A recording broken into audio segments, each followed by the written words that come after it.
रायगड जिल्ह्यातील कर्जत पोलिसांनी मोटरसायकल चोरी करणाऱ्या टोळीला मोठा धक्का देत 4 आरोपींना गजाआड केलंय. कर्जत पोलीस उपविभागाच्या पथकानं ही कारवाई करत विविध ठिकाणून चोरीस गेलेल्या एकूण 9 मोटरसायकल जप्त केल्यात.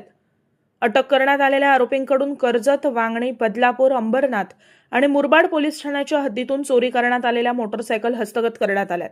या मुद्देमालाची एकूण किंमत तब्बल 4,79,800 रुपये इतकी असल्याची माहिती पोलीस उपअधीक्षक राहुल गायकवाड यांनी दिली आहे. कर्जत पोलीस स्टेशन अंतर्गत 11 फेब्रुवारी रोजी 77/26 हा एक स्प्लेंडर प्लस मोटरसायकल चोरीचा गुन्हा दाखल झाला होता. या गुन्ह्याच्या अनुषंगाने तपास करत असताना कर्जत पोलीस स्टेशनची जी DB टीम आहे, PSI वरख आणि त्यांची टीम यांनी गोपनीय बातमीदारांच्या मदतीने आणि तांत्रिक तपासाच्या सहाय्याने संशयित लोकांना पकडले आणि त्या संशयित लोकांना पकडला असता त्यांच्याकडे अधिक तपास केला असता त्यांनी या गुन्ह्याची कबुली दिली. या गुन्ह्यामध्ये जवळपास 4 आरोपी सध्या अटकेत आहेत आणि त्यांच्याकडे अधिक तपास केला असता त्यांनी कर्जत पोलीस स्टेशनमधील चोरीस गेलेले 3 मोटरसायकल, ठाणे ग्रामीणच्या 4 मोटरसायकल, ठाणे शहरच्या 2 मोटरसायकल, अशा एकूण 9 मोटरसायकल या आरोपींच्या ताब्यातून आम्ही हस्तगत केलेल्या आहेत. आणि ही जी कामगिरी आहे ही रायगड पोलीस दलाची कामगिरी आमच्या जिल्ह्याच्या पोलीस अधीक्षक माननीय आंचल दलाल मॅडम आणि अप्पर पोलीस अधीक्षक श्रीयुत शिवथरे सर यांच्या मार्गदर्शनाखाली ही अतिशय वाखाणण्याजोगी कामगिरी कर्जत पोलीस स्टेशनच्या DB टीमने या ठिकाणी केलेली आहे.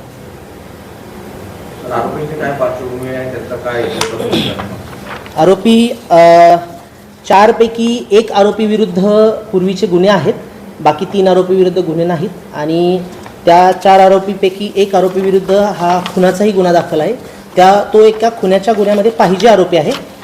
मुरबाड पोलीस स्टेशन अंतर्गत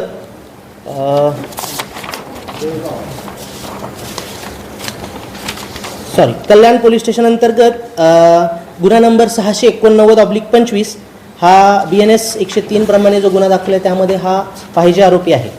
त्याचं नाव आहे नरेश नारायण कराळे. तर आरोपीची ही हिस्ट्री आहे. सर, आरोपींची नावे काय आहेत आणि त्यात तालुका कोणता? आरोपींची नावे आहेत प्रदीप चंद्रकांत कडू, हे साळोखचे आहेत, अरविंद स्वामी जांभिवली कर्जत, सचिन भगत कुंडलज कर्जत आणि चौथा आरोपी जो आहे तो बाहेरचा आहे, कर्जत परिक्षेत्रातला नाही आहे, नरेश नारायण कराळे हे मुरबाडचा आहे. चोरी करत होते बाईक चोरी करून काय इंटेन्शन होतं, कशासाठी चोरी करत होते? काही राज्याची किंवा इतर राज्यात विकण्याचा वगैरे होता? नाही, असं तर काही तपासामध्ये अद्याप आढळलेलं नाही. अजून तपास चालू आहे याच्यामध्ये. असं काही आढळल्यानंतर त्याही दृष्टीने तपास करण्यात येईल. त्या मोटरसायकल ज्या यांना सुपवले आहेत, सुपूर्द केल्या आहेत, प्रश्न समजला नाही तुमचा. फिर्यादी जी कोणी होते त्यांच्या मोटरसायकल नाही, आता त्यांना बोलवण्यात येईल आणि ज्या फिर्यादीच्या त्या मोटरसायकल आहेत ते प्रॉपर्टी रिटर्नचा एक कार्यक्रम ठेवून आम्ही त्यांना परत करू.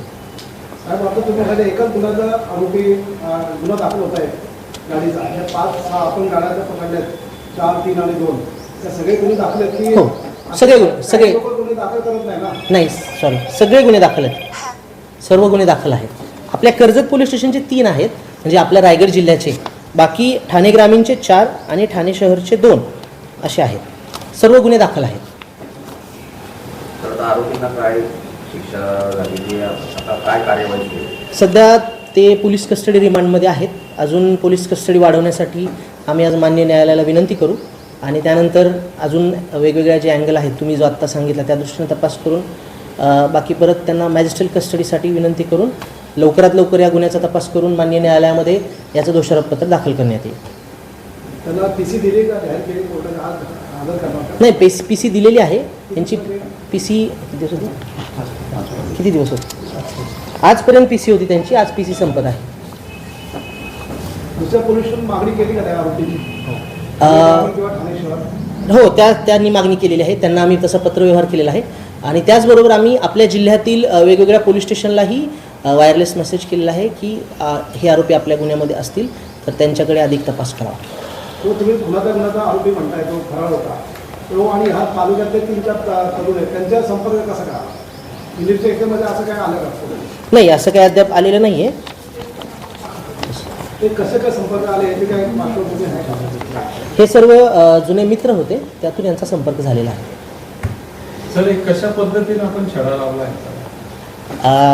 सध्या तर मी ह्या प्रश्नाचं उत्तर एवढंच देऊ शकतो की गोपनीय बातमीदार आणि तांत्रिक तपास, कारण जास्त त्यामध्ये डिटेल्स सांगणं योग्य राहणार नाही. तर या ज्या चोरी झालेल्या गाड्या होत्या त्या कुठल्या ठिकाणाहून तुम्ही हस्तगत केल्या, म्हणजे कर्जतपासून कुठे त्या गेल्या होत्या, काय आपली माहिती आहे? या सर्व गाड्या ज्या आहेत त्या मुरबाड क्षेत्रातून आम्ही हस्तगत केलेल्या आहेत. तर याच्यामध्ये भविष्यामध्ये अजून काही त्यांचे साथीदार भेटू शकतात असं काही आपल्या सध्या तर भविष्यामध्ये याच्यामध्ये साथीदार मिळण्याची शक्यता कमी वाटते, कारण हे 4च लोक होते. अजून असतील तर आम्ही त्याचा शोध घेऊ, परंतु त्याची शक्यता खूप कमी आहे, कारण आमचा इंटरोगेशनचा जो भाग आहे तो ऑलमोस्ट कंप्लीट होत आलेला आहे. हे 4च व्यक्ती या चोरी करत होत्या. त्याचं इंटेन्शन काय असावं या गाड्या चौक्यामध्ये? तर त्यांनी त्या गाड्या विकल्या नाहीत किंवा त्या आता गाड्या उपलब्ध आहेत म्हणून? नाही, त्याचं इंटेन्शन नक्कीच ते विकण्याचंच असणार आहे. कदाचित तो थांबला असेल. स्वतःच्या फायद्यासाठीच त्या चोरलेल्या असणार आहेत. दुसरं काही इंटेन्शन नाही आहे त्याचं. मागच्या काही वर्षामध्ये आपण बघतोय की मोटरसायकल चोरीचे जे गुन्हे आहेत ते वाढलेत मोठ्या प्रमाणात. तर याच्यासाठी आता कर्जत पोलीस असतं आणि आपल्याकडनं काही असं ठोस उपाययोजना केली जाणार आहे का की जेणेकरून आरोपी अशी करणार नाही पुढे? आता आपण बघू शकता, मोटरसायकल चोरीच्या ज्या घटना आहेत या मोस्टली ज्या ठिकाणी CCTV नाहीत किंवा निर्जन स्थळी, आपल्यापैकी जे आपल्या कर्जत परिक्षेत्रातील जे नागरिक आहेत ते गाडी लावून गेल्यानंतर काही नागरिक 2-2, 3-3 दिवस ते गाडी घेण्यासाठी येत नाहीत आणि ती गाडी घेऊन न आल्यानंतर हे जे चोर आहेत हे अशा गोष्टी ऑब्झर्व करतात आणि त्या ठिकाणाहून ती चोरी होते.